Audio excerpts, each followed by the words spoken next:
politician. Yes?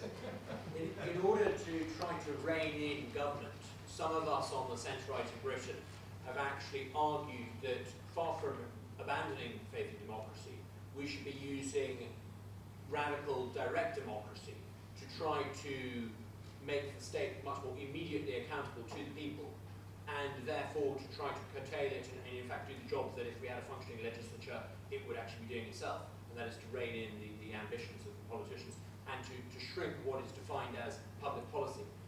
You seem to suggest that actually democracy is more radical, direct democracy is actually not the way forward.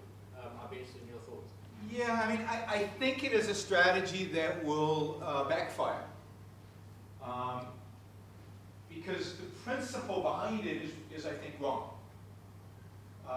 Government is not about direct democracy of the people. Government is about, protecting people from voting away the minority's rights for the sake of the majority. Any group that you have, you're always going to be able to carve out a majority that's going to screw the minority. And what is the ultimate minority? The ultimate minority is the individual. The whole idea of government is to prevent that, is to prevent any gang or group of going after the individual.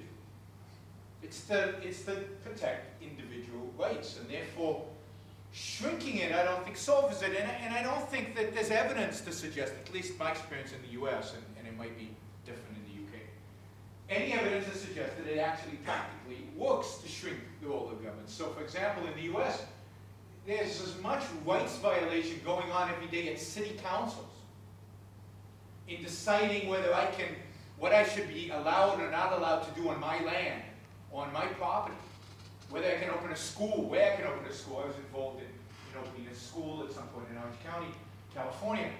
And the amount of lobbying and taking out city council members to lunches, and the corruption just becomes more intimate. But, are people going to be upset about that corruption? No, because the next time they want something, they'll use the same tools. So I think it's inherently corrupting, and size just makes that corruption more intimate, but it doesn't really change the nature of the corruption. And I think you give up a huge amount. You give up the principle. You're giving up the principle of individualism. You're giving up the principle of individual rights. You're accepting the notion that what matters is a majority. The size of the majority, the size of the voting group, shouldn't matter. What's important is the individual. What's important is are his rights being protected, or are they not being protected?